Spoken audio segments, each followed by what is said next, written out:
If you're a hunter in Tennessee, consider this episode a warning. There's something in the North Cumberland mountains that looks like a woman, but is not human. Welcome back to Unexplained Encounters. I'm your host, Darkness Prevails, and today I've got a collection of creepy true stories from listeners featuring mountain monsters, deadly demons, and terrifying toys. If you want to hear your true story of the unexplained on this show, send it to me at darkstories.org. And also, real quick, wherever you're listening, leave a follow, like, and rating. Thank you. Now, let's begin. The Fox and the Lady. From a Hedrick 31. I don't know how exactly to put this story into words, so I'm just going to start writing and see where it goes. First off, I'd like to say that I am a Christian, and I believe that when a person dies, they either go to heaven or hell, depending on if they are saved or not. The reason I say this is because this story is going to cover a topic that contradicts the way I believe, but it's something that I do not have an explanation for, no matter how hard I've looked for one. I grew up hunting and exploring the mountains of East Tennessee with my father and two younger brothers. Some of my earliest memories are of my father and I walking through the woods before daylight to one of our hunting spots, traversing the steep and wild terrain of the North Cumberland Mountains. To us, the hunt wasn't about killing the biggest buck or having the flashiest hunting gear. It was about spending quality time with each other in the same country our ancestors had hunted many years ago. One of my dad's rules was that we would always hunt within a couple hundred yards of each other, up until I was about 12 years old. Those mountains are rugged, and anything could happen. Plus, there wasn't a lick of phone signal within 20 miles of where we were. If something were to happen, you would be on your own. My dad always taught us how to move through the woods, so by the time I was 12 years old, I was already a pretty capable woodsman. As time went on, my middle brother and I began to break off from hunting with our dad and struck out on our own. One particular evening, my brother and I decided that we wanted to go hunting the following day. We decided that we would go to a spot that we were very familiar with, because we would have to leave that evening to make it to one of our friends' houses for a bonfire. The morning of the hunt, we woke up around 5 a.m., loading the truck with our rifles, ammunition, and what little bit of hunting gear we were bringing. It was the month of December, and it was frigid cold that morning. We arrived at the top of the mountain in the truck around 6:30 a.m., where we would get a quick game plan together before entering the woods. We decided that my brother would enter the woods on the southwest side of the road and walk about 1.5 miles along the spine of the ridge, where he would then drop off of the mountain on the south side and walk about 100 yards to his spot. I was going to enter the woods on the northeast side of the road and travel about 1 mile along the spine of the ridge, then drop off of the north side into a deep holler, then travel in the same direction for another mile or so until I came to a stand of small pine trees, where I would sit and watch a stream that meandered down the holler and out of sight. During the walk to my hunting spot, I noticed how quiet the woods were this early in the morning. There's nothing more peaceful, in my opinion, than being alone in the mountains while everything is so still and the wilderness is still asleep. The only sounds I could hear at the time were my own footsteps and the occasional deep breath I would take while traversing the steep and rugged terrain. I made it to the stand of small pines before daybreak and raked the leaves away to bare ground where I planned to sit so that I wouldn't spook any animals when and if I were to move. I leaned my rifle against a tree to my left and got settled in, watching the sunrise above the crest of the mountain. I listened as the woods slowly came to life. It was a beautiful sight. After about an hour of watching the birds and squirrels play in the warm rays of sunshine poking through the trees, I noticed a red fox trotting down the ridge in a straight line towards me. I figured that once the fox spotted me, it would turn and hightail it the other way, but to my surprise, it walked right up to about 6 feet away from me and stopped. It began to stand up on its hind legs, then drop back down to all fours. And it did this over and over again, but in a slow and methodical way. I was taken aback by this. Foxes usually avoid humans at all costs. After about a minute of this strange fox encounter, it turned and trotted down the stream in front of me, until it disappeared. I was shocked by what I'd just witnessed, but I wasn't the least bit scared. I thought that maybe it had never seen a human before, and was curious as to what kind of creature I was. A few hours had passed and I hadn't seen anything except the fox. Maybe a few birds and squirrels too.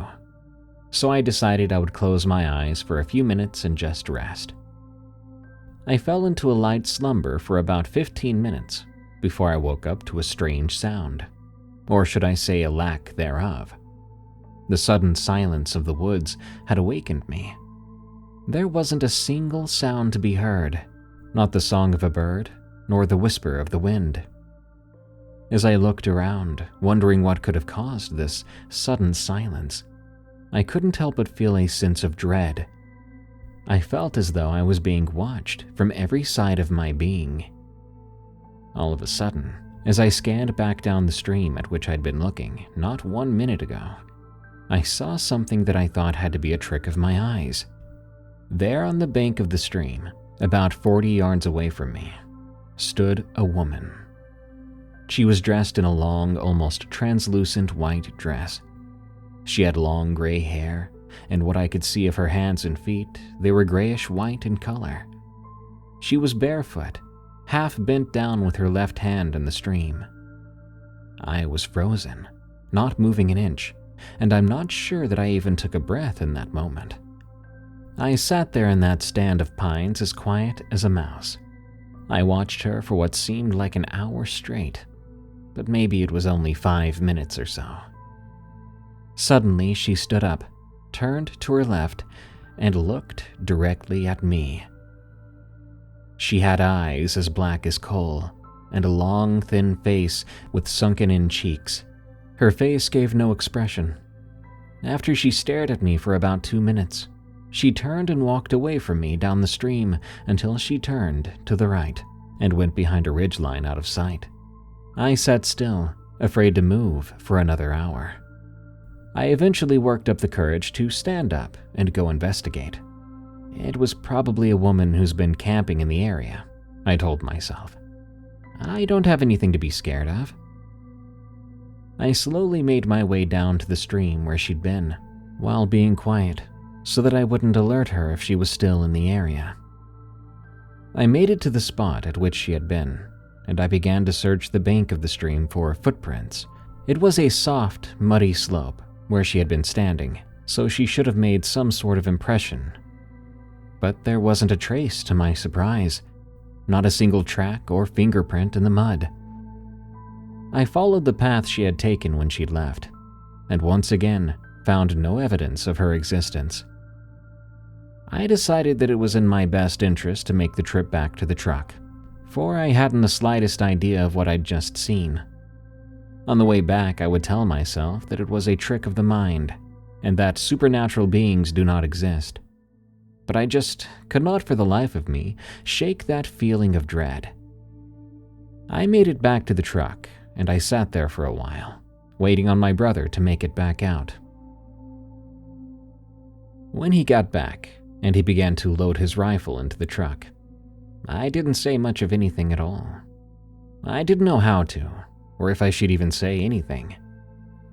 We did have a short conversation about the day's hunt, and when he asked me, "Did you see anything?" I replied, "Nope, not a thing." That was the gist of most of the conversation on the way to our friend's place. I didn't say a word about that day for a few years, but I eventually told the story to a few family members, including my brother. It has now become a tradition to tell the story around the campfire at the annual family camping trip. I still to this day am uncertain as to what exactly I saw. But one thing is for sure, it wasn't natural. I've accepted the fact that the world is not black and white, and there are things that we just cannot explain. I believe some things are just better left alone because honestly, we don't all need to know the truth. The possessed toy that stared at me while I slept. From The Ungrateful Dead. A quick side note before I begin. I'm so happy with my previous story, the one about the father and son lake UFO, that I decided to share my second event, something that is brutal to my psyche even now. So allow me to explain. This is my most frightening encounter and my third strange encounter ever. This happened at the same place and age as my previous story, but is somewhat short. Now let's get into it. When I was 8 years old, my aunt came over for my birthday and brought me a small stuffed dog toy. This was ordinary, as she would always bring over something along the lines of a toy, stuffed, random, useless.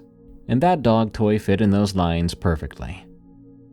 So at the age of 8, I didn't really want the toy, but I accepted it, like a normal kid would, hamming it up and thanking my aunt for the gift. At the time, I put the toy on my desk, which is across from where my bed was. So the toy would be facing me while I was sleeping, just sitting there as I liked it to be. Now allow me to describe the toy. The outer parts of the toy were pretty basic, a toy dog. But the inside was only composed of plush, no wire or anything else inside. Also, the toy had hair around its eyes, not going into or in any direction around it, but trimmed so its eyes were fully visible. As I got older, the dog would sit and watch me grow over the years, until I reached the age of 12 and decided, hey, let's rearrange this place. Really, the only major change I made was that my bed was now beside the desk that the toy sat on. So for about a month I slept there.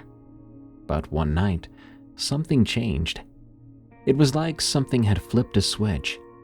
The dog that once had been ignored on my desk, for the first time in 4 years, got my attention. I remember walking in my room the first day, and halfway through the room I just stopped. There was this sense of dread that came over me as I stood there. I turned and looked at the toy. It was looking like it always did in the same direction as usual, but there was something different. I leaned in real close and looked at it, not touching it but examining it thoroughly.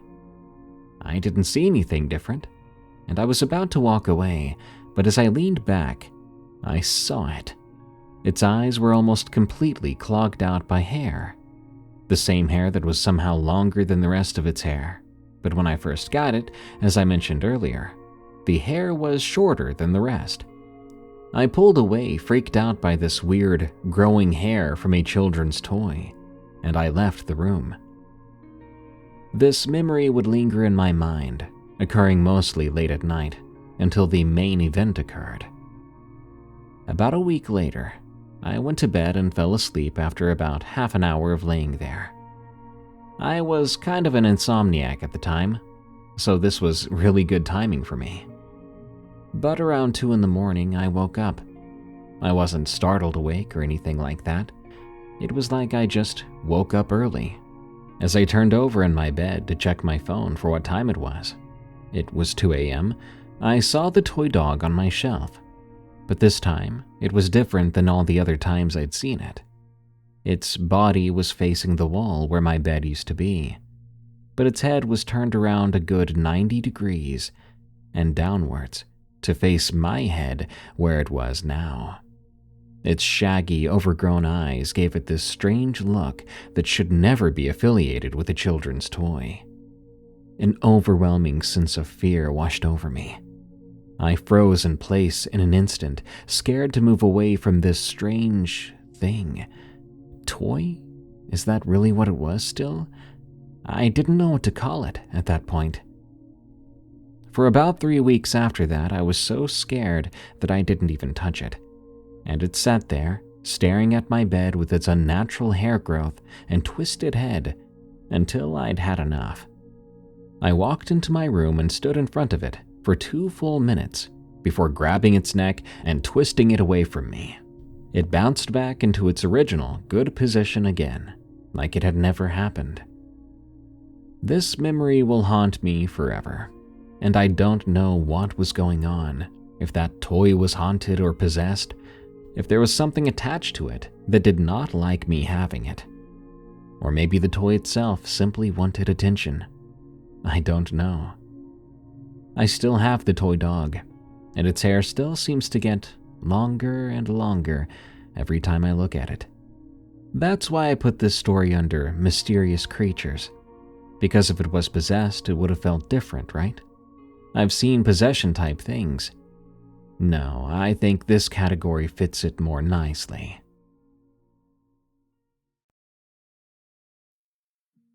My Two Haunted Houses, from Triple Backflip 06. I've got a few unexplained experiences I'd like to share.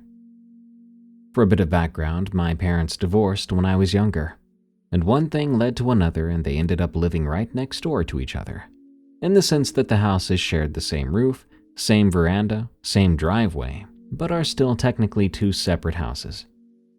I'll start with the earliest experiences and end with the more recent ones. When I was around 10 or 11 years old, the after-school routine was that I would be dropped off at home by the bus at around 3:30 after school, and I'd be home alone until 4:30, when my mom would get back from work. I would usually take the time to gorge on all the junk foods in the cabinets and watch TV. One afternoon, as I was inhaling some chips, I think it was around 4 p.m., I heard the fly screen back door open, and then I heard my mom's voice, even though she wouldn't be home for another half an hour. "Hey, open the door." I sat right up in my bed, earning a startled look from my cat who had just gotten settled. "Mom?" I called back, getting ready to go and answer the door for her. No response. I paused, confused that she hadn't answered me back. I stood up and walked over to the window to see if she was there. Nothing. I stood there, confused for a moment, before sitting back down on my bed and resuming whatever I was doing. But a few minutes later, I heard her voice again, but this time it sounded like she was distant or trying to talk underwater. "Hey." I paused, confused again as to why she had sounded so strange. I tried to play it back in my head, but it had happened so quickly that it was hard to bring back. I walked over to the window and looked out, but there was still nothing.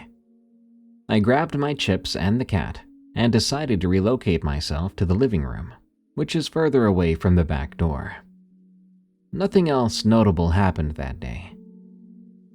The next story is one from my dad's house, later that same year. For more context, I'm only with my dad every Wednesday and every second weekend, and since my dad worked an hour away, he would take a while to get home, so I would be home alone until 6 after school. I stepped off the bus on one of these Wednesdays, right away noticing the heaviness in the air that wasn't usually present. I walked up the stairs to my house, maybe a bit quicker than necessary, as I'm quite easy to spook. I shut the front door after opening it and stepped inside. I walked down the hallway, dumping my bag by the door. I sat down on the floor of my bedroom, relishing for a moment at being at home before turning on my iPad to watch something while I draw. At around 4:30, I remember this as I checked the time after the encounter, I heard footsteps walking up to my bedroom window. They were heavy and bipedal, making a crunching sound against the gravel. The footsteps stopped in front of my window. I wasn't alarmed at first, just bewildered, as I thought my dad was back from work early and was maybe trying to scare me. "Hey," I heard him call out. He didn't sound weird or anything, just his comforting accent and playful voice. "Dad?" I called back. I paused my show and stood up, preparing to pull the curtains back to look outside. There was no response. Just as I was about to pull back the curtains, the window began to shake violently. I stepped back, surprised. How was he shaking the window like that? Our house is old, and our windows are sealed tightly into the walls, but somehow he was shaking them quite violently. Then, just like that, the shaking stopped, and when I did finally look out, no one was there. I looked around out my window for a moment, still confused, now a little creeped out, but I merely shrugged and went back to watching my show until my dad got back. Fast forward around 1 to 2 years, to when I was 12. From the ages of 12 to 13, there was a lot of tension at my dad's house, as he had made changes to my room without my permission, and I won't go into it as it's not too relevant. Because of this, though, I rebelled and refused to sleep in my new room, which had always given me a bad vibe. So instead, I slept in the studio on the spare bed. To add some context, you had to go through a door between the kitchen and old bedroom, and you'd enter a more outdoorsy type space, which had the bathroom and laundry in it. At the back of this room, there was the door to the studio. So back to the story. I'd been lying in bed for ages, unable to fall asleep, due to the 2 possums on or in the roof who were fighting each other. Either that or having a really good time, if you know what I'm saying. I lay there, staring at the ceiling as I waited for my eyelids to start drooping, when my ears fixated on a sound. The sound of joints popping. I froze, suddenly very alert, as I heard slow, dragging footsteps walk slowly up to the studio windows.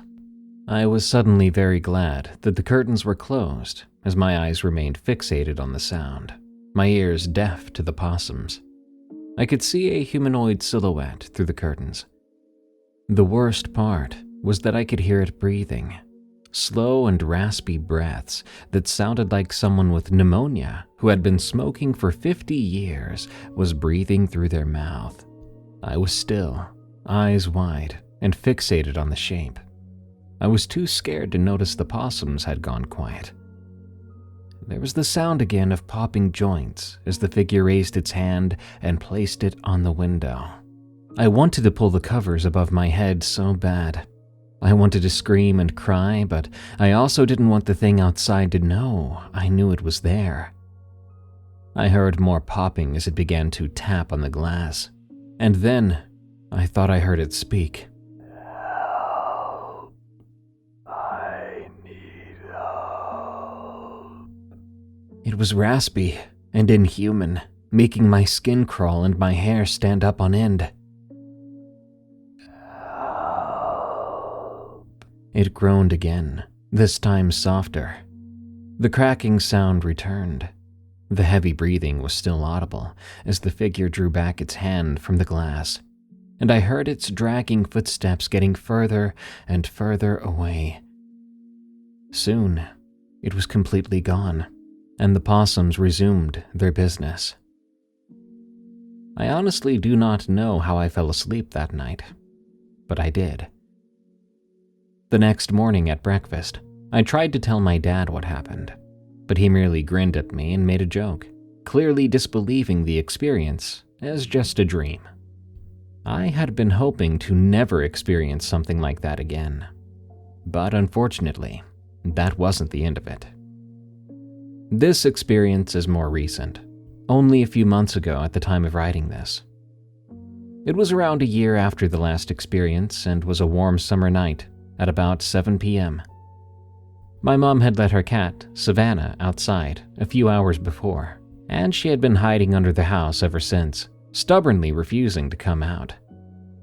My friend S and I were trying to coax her out with treats, but to no avail.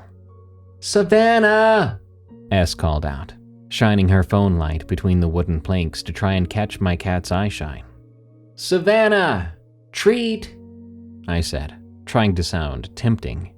I could see my cat's white form crouching to the back of the space. She meowed defiantly. Savannah is a Siamese cat, and they're a very local breed. Eventually, we managed to pull the cat out from under the house, and S carried her up into the house, jokingly telling her off in a baby voice. I didn't follow, though. But looking back on it, I wish with every fiber in my body that I had. I continued to crouch in the garden, shining my phone light around the underneath of my house between the wooden planks, interested to see what else was under there, when the light caught on two eyes. They were small, reflecting red. I froze, startled but not yet scared. I assumed at first it was a possum, but then again, possums didn't really go under our houses. They're usually in the roof, and these eyes were too small for even that, and too high off the ground. There was a rumbling noise then, like thunder, coming from under my house. It was then I stood up and bolted back inside my house to my friends, shutting the door as casually as I could. The rest of the night went on without incident. I'm thankful for that. And I haven't seen the thing since. But what really creeped me out is a few weeks ago, my dad called me up to tell me that while he was walking through the doors of my old bedroom, the same one where I heard his voice, he heard a woman's voice say, "Hello," in a quiet, casual way. He told me with a sort of childlike excitement that he had greeted it back and gone back to what he was doing. His experience caused me to think about my own, but I didn't share them with him. And that's it. If you have any idea as to what might be going on, let me know. I live in Australia if that helps. Stay safe.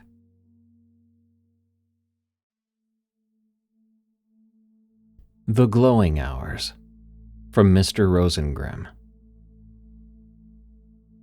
I'm going to start by telling you that I've always believed in the supernatural, and through my childhood, I've seen unexplained things that can sometimes be considered hauntings. But what happened to me during the summer of 2014 is the definition of supernatural activity. I was in my second year of high school, enjoying the last time left of our summer vacation, which in Sweden is 10 weeks long. So I landed in that state when you actually miss school, miss your friends, and all that. I've been sleeping oddly bad for a teenager, especially on a holiday. But it wasn't just getting enough shut-eye. No, the peculiar thing was the pattern. I would go to bed around 11 to 12 a.m. and wake up 3 times during the night. First time, 3:15, next time, 6:25, and finally, 9:55, 5 minutes before my alarm. This happened to me around 2 to 3 weeks, and of course it bugged me. I tried everything in my power to figure out what was causing these odd sleep patterns. I tried setting my alarm to just before I would wake up, but I would always wake up at the same time, 3:15, 6:25, and 9:55. I tried going to bed later and earlier. I even tried to stay up the whole night, but nothing worked. The oddest thing, though, wasn't that I, for some unexplained reason, woke up these odd hours. No, it was the feeling right after when I opened my eyes. That feeling of total defenselessness, like I was a wounded deer surrounded by a pack of wolves that crept closer and closer with every breath I took. This feeling of being completely defenseless, mixed with a feeling of shame, like I stood naked in front of millions of people, and they saw through me, every last thing, secrets, flaws, and all my little awkward and ashamed moments, thoughts, and feelings. That feeling was the strangest. All of it mixed up in a pile in my stomach, but only for a few microseconds before my eyes adjusted to the dark. Then it was gone, like it never happened.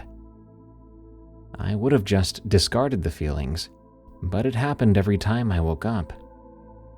I tried to speak with my father about it, but he, who has always been a critic of everything, just assumed it was because of me sleeping at bad times and stuff like that. And I actually went along with it, because if you're in a situation when weird things happen, unexplainable things even, then the mind desperately reaches for an explanation. Why live in a world full of danger and fear when you can live in one where everything is great? Oddly, after the little chat with my dad, it stopped. I didn't wake up in the middle of the night, nor feel the same mixture of feelings again. And actually, I went with the explanation that he gave me, that I was just sleeping weird or at bad times and stuff like that. This kept on going for a few days, until it happened. I remember the day perfectly, like it was a nail slammed into my mind. It was an ordinary day. The day before, me, my twin brother, and a few friends were going to the city for a few days in some Orthodox camp, where there would be a lot of speakers talking about all sorts of things. So with the weather being nice, we decided to head there and receive some new knowledge. We would leave early the next day, and someone who has never been able to sleep in a car thought a good night's rest would help me along, and I went to bed around 9 p.m. I remember falling asleep quite early, and I thought to myself how great all this is going to be, but that was before I woke up. There was sweat dripping from my back. My head was pounding like my brain was trying to break out of my skull, and that darn feeling again, defenselessness and shame, but now also the feeling of being watched, like the walls themselves were staring at me. I was thinking, I've been sleeping fine for days now, and this decides to happen tonight? I opened my eyes and automatically drew my view to the door. There was someone standing in front of my door, with their back to me. A weird bluish glow was illuminating the room, and the person was extremely thin. They weren't wearing a shirt nor shoes, just a pair of worn gray sweatpants. Their back was bent, and I could see the spine and vertebrae almost piercing through the skin. The person was just standing there staring into the door. In my sleepy state, I lifted my head from my pillow and called out, "Hey, get out of here!" Then he turned towards me. I saw it was a man, an old man.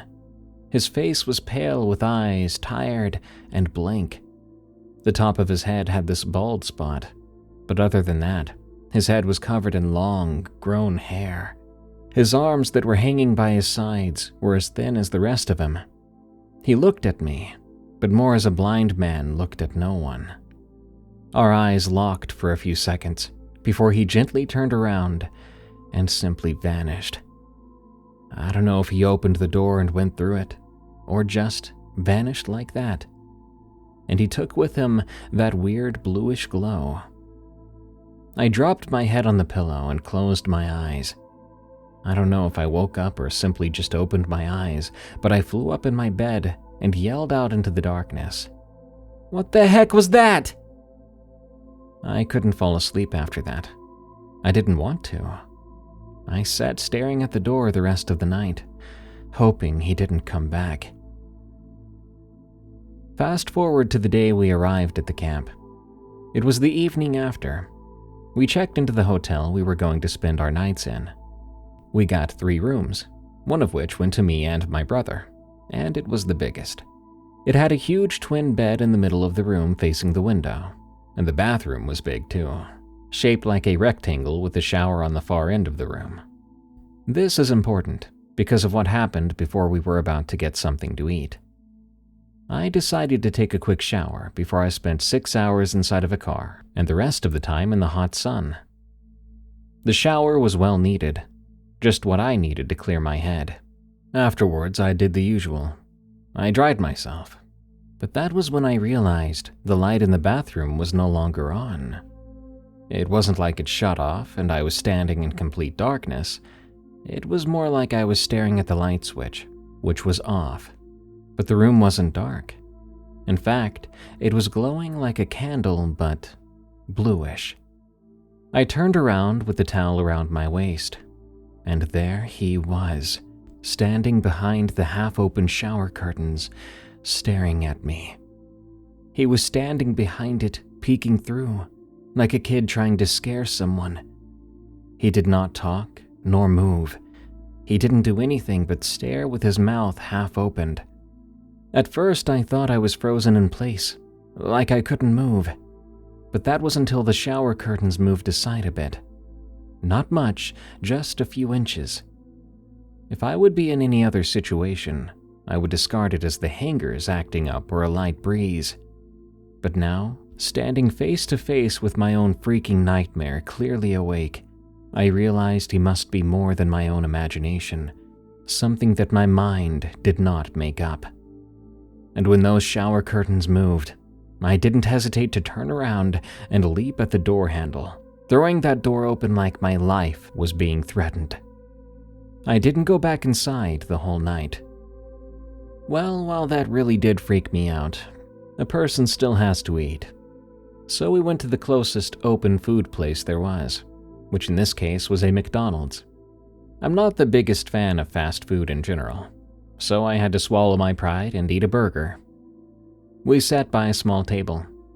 There weren't a lot of people in there, just 1 or 2 tables at most. We were having one of our famous conversations about absolutely nothing, and I was in the middle of explaining why my cause was the best one, like a debate. But I couldn't concentrate, because every time someone else would speak, a weird muffled voice from the back of the room would speak along with them. But really quiet. I couldn't figure out what they were saying, but it always spoke when someone else spoke.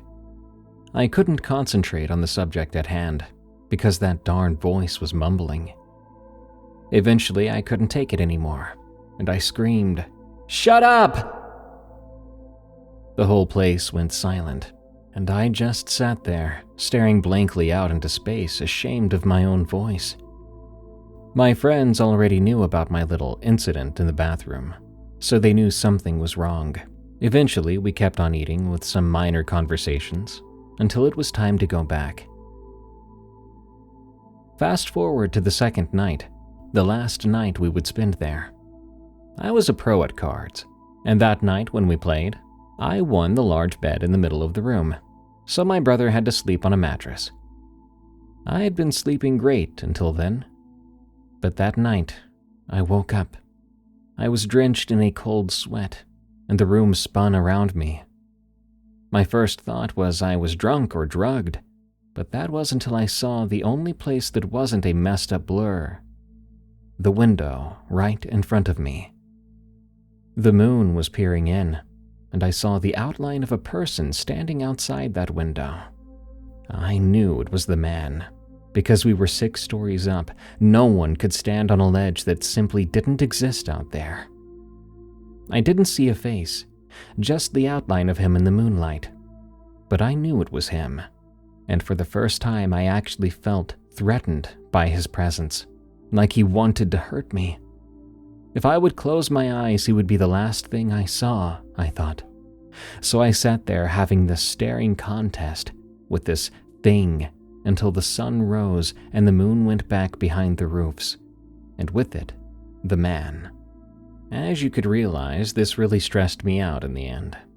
I couldn't keep my eyes up for more than 5 minutes, but luckily this was our last day here, and I would be in a car for the next 6 hours. Some rest was indeed needed.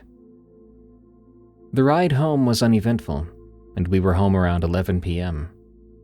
I got to bed almost right away, and when I woke up, the sun was down, but my room wasn't dark. No, it was blue. He, the man that had been haunting me and terrorizing me for the last couple of days, stood in my room, but not by the door this time. He was on my bed staring down at me. He was hunched over, staring as if right into my soul. I couldn't move or breathe. I couldn't do anything but stare into those darn eyes. I never experienced sleep paralysis before, but this wasn't far beyond that. It felt like days before the sun peeked over the old barn roof when the man finally decided it was enough and left me to my own fears. I told my mom about this a couple of days after. She's someone who believes in the supernatural and experienced some unexplained things herself. She stopped me after my story and asked a very odd question. Was he tall? Did he have a scar on his left cheek? I was baffled by that question, but simply answered yes, remembering the scar. It crossed his jawline down to his left cheek. Her face turned white, and she swallowed hard before she got up and came back with an old photo album. Her hands wouldn't stop shaking when she searched through it. She showed me a picture of an old man standing by a river. He was wearing a dark suit with far too short arms. Even through the thick fabric, I could see his bones sticking out through the shoulders. And that face, that's a face I could never forget.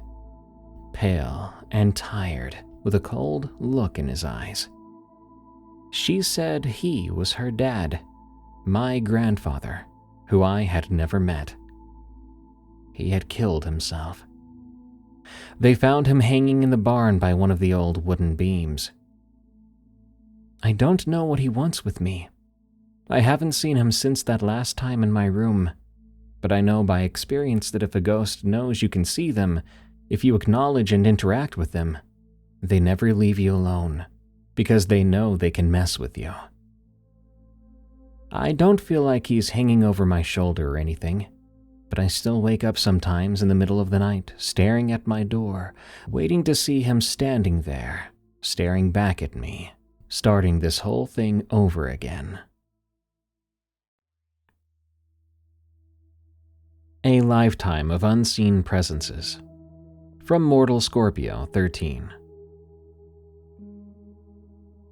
I'm no storyteller by any means.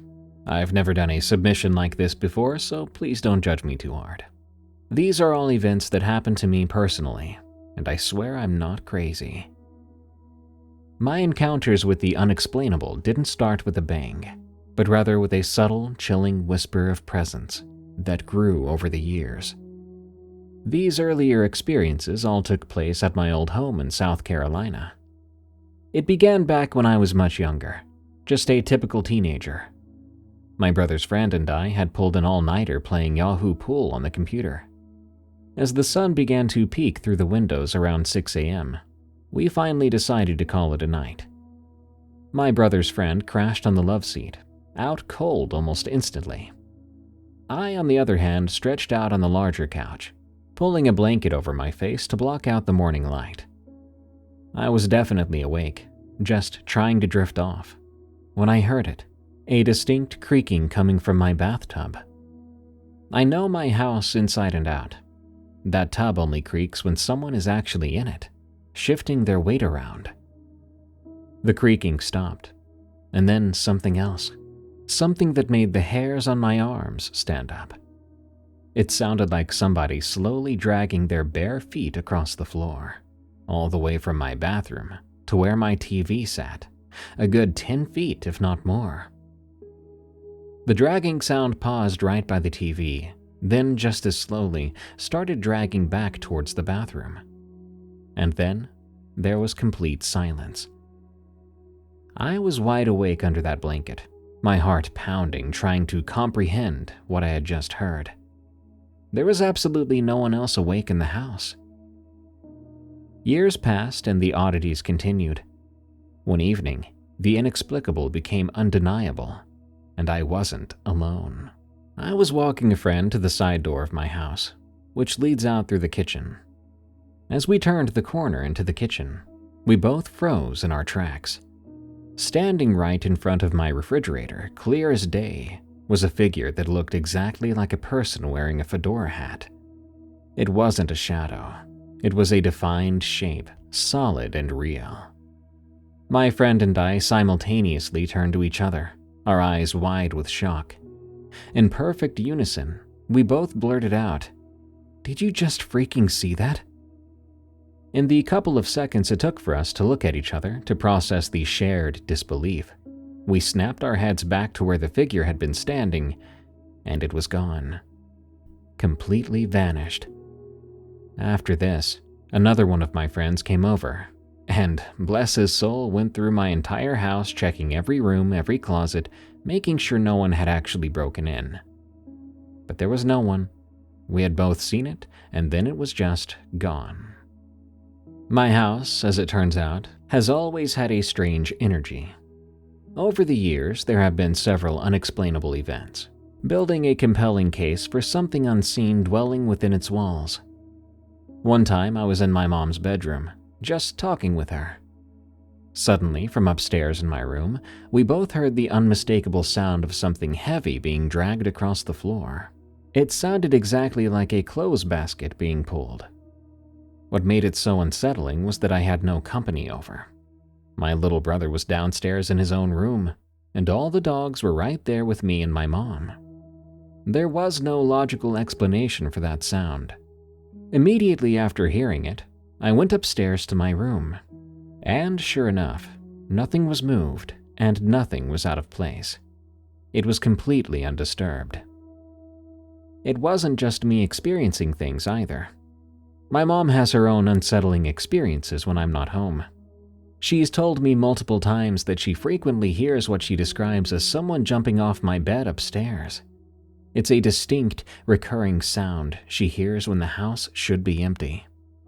Perhaps the most compelling evidence I have, the kind that makes even skeptics pause, are the several EVPs, or electronic voice phenomena, I've caught. These particular instances, unlike the others, happened at my dad's house in Ohio. One was entirely by accident. I was recording myself playing the guitar, and at the very end of the video, clear as a bell, you can hear what sounds like a woman saying, "Play it again." Another EVP is even more chilling because it was a direct response. I specifically asked out loud, "Is there somebody standing beside me?" And immediately, as clear as day, I captured a man's voice saying, "I'm watching you, standing there." Note from the narrator. I've asked Mortal Scorpio 13 to post the audio of these EVPs with their story over at darkstories.org. I'm not sure when or if they'll get back to me, but I'll go ahead and leave a link right to their story in the description so you can check and see. My Haunted House. From Moon MCG. My name is Mary and I'm 37 years old. I'm married to the love of my life, who we can call Kirsty, and we have no children. We do have a small dog, though, who we adore. So 7 years ago, we were finally in a good position financially and decided to purchase our first house together. After looking for a couple of months, we stumbled on an old beautiful 3-bed that we both fell in love with instantly. We made an offer just under asking price and were elated when it was accepted. So we moved in and decorated, replacing the bathroom as it was a bit outdated, and had some work done on the garden. For the first couple of months, nothing happened, and we were just so happy. We didn't have our current dog when we first moved in, but we did have my dog, a golden lab who I'd brought into the relationship. He was an old boy and struggled getting up the stairs, but apart from that, he also seemed to love the new house, though he did on occasion seem to be watching something in the kitchen that we could not see. So the first thing to happen was our kettle turned itself on. My wife was at work and I was working from home, sitting at the kitchen table on my laptop. Behind me, I heard the distinct sound of the kettle coming to a boil. I remember being absolutely perplexed as I got up to check it out, and I could see that indeed the kettle had been turned on, and the little switch had been clicked downwards. I didn't really know what to make of it, but at this point I wasn't thinking paranormal, I was thinking just a faulty kettle. Other small things began to happen around the house, like we would hear noises from other rooms that we struggled to figure out the cause of. Things would go missing and then turn up in other places. Strange smells would appear. Our dog would get startled for seemingly no reason, and his hackles would go up on his back, a behavior that we hadn't seen him do before moving into the house. Around this time, I began to get a really heavy feeling of dread when in the house. I felt like I was being watched. It still feels like this to this day. Things began to escalate rather quickly, and if I'm being honest, I was beginning to not like the house, or being alone in it. I felt like I was in danger. My wife also experienced all of these things, but she was a little bit more relaxed about it. She would say that we have a ghost, but it's nothing to be afraid of, telling me if I feel like someone is there, I should just explain that I'm afraid and ask them to leave. We had been living in the house around 9 months when our dog's knees began to fail, and sadly, he had to be put to rest. It was the kindest thing to do for him. We both took it really hard, and I fell into a depression for a while. That's when the activity in the house became much worse. One evening, we were watching TV in bed, and I heard loud footsteps coming up the stairs. After panicking, we decided to both go and look. I was holding a baseball bat, and my wife had a heavy ornament of some sort. I opened the bedroom door, and I turned the lights on, but no one was inside. We were heading down the stairs to check all the doors were locked, and that we didn't have an intruder when the lights went off on the stairs, though our bedroom light stayed on. We ran downstairs and turned the lights back on. All the doors and windows were still shut, and everything looked normal. After this incident, we got cameras installed throughout the house and an alarm system for the doors and windows. One day a few weeks later, I was around my brother's house when I got a frantic phone call from my wife, saying that there was a man sitting on our back door steps and he appeared to be whittling wood. I checked the live camera feed on my phone and could see that there was no one on the steps. But my wife was terrified, so my brother and I headed to my house while I kept my wife on the phone. As we pulled into the drive, my wife said the man had just disappeared. Now, at this point, I was ready to sell the house, but my wife was adamant that we wouldn't be run out of our own home, and that the man she had seen was a ghost, and we needed to find a way to live with him. She said he probably just wasn't happy with the changes we had made to the house, and that things would calm down. Things didn't calm down, though. They got much worse. Our bedroom door began to swing open regularly while we were watching TV in the evenings. Lights would turn off, then turn back on. We would hear footsteps on the stairs and little things like that. One day I'd gotten up in the morning and was heading downstairs when I heard a whisper in my ear. While I couldn't make out what was said, I did feel breath right on my skin. This was the final straw, and we decided we needed to get someone to come around and help us with what we were experiencing. We debated about asking a priest, but as we were both not religious, we decided on a medium. We found a woman that came highly recommended and asked her to come to our home to tell us what was going on and also help us to get rid of what was in our house. She came around the following day, and when she walked in the front door, her face changed. She said she could feel a dark presence around me, and also stated that there was a spirit still attached to the property. She said the spirit was just lost and meant no harm, but the dark presence that was attached to me was malevolent. This completely terrified me, and I wanted to stay in a hotel, but she informed me that it would probably follow me wherever I went, and it would be best to stay in the house, but to show no fear so as not to feed it. She said that by talking to it in the beginning, we had given it power, and it was feeding off of our fear. She said that she would help us, and so she spoke some prayers and saged the house, and also saged both of us. She gave us some prayers we could say and also told us to get rid of the old grandfather clock that had come with the house, which we did. Everything felt much better when she left, and for a short while, we thought she had gotten rid of the presence, as nothing strange was happening anymore. This changed one evening when I was relaxing in the bath. I put my head under the water to rinse shampoo from my hair, when I felt this pressure on my shoulders and something pressing me underwater completely. I could see that nothing was there as I was being held under the water. I began to thrash around, and my wife ran into the bathroom. As she ran in, the pressure disappeared, and I flung myself out of the bath, gasping for air and crying.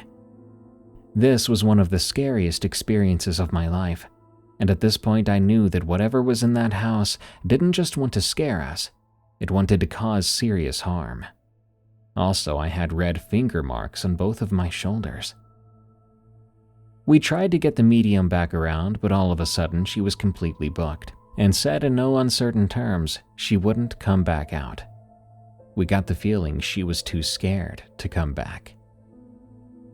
We were terrified, and when one of us went into the bath, the other would sit on the toilet from this point forward. We both began to wake up with unexplained scratches and bruises. I would check the cameras, and as always, nothing was there. though sometimes we could see what looked like a faint cloud of black smoke that would just hang in an area and then disappear. I also witnessed doors opening on the camera a few times. We went to see the priest at our local church, and he agreed to come and bless our home. He came by and did his thing, and everything stopped for a whole year. We got back to being happy and started to put it all behind us.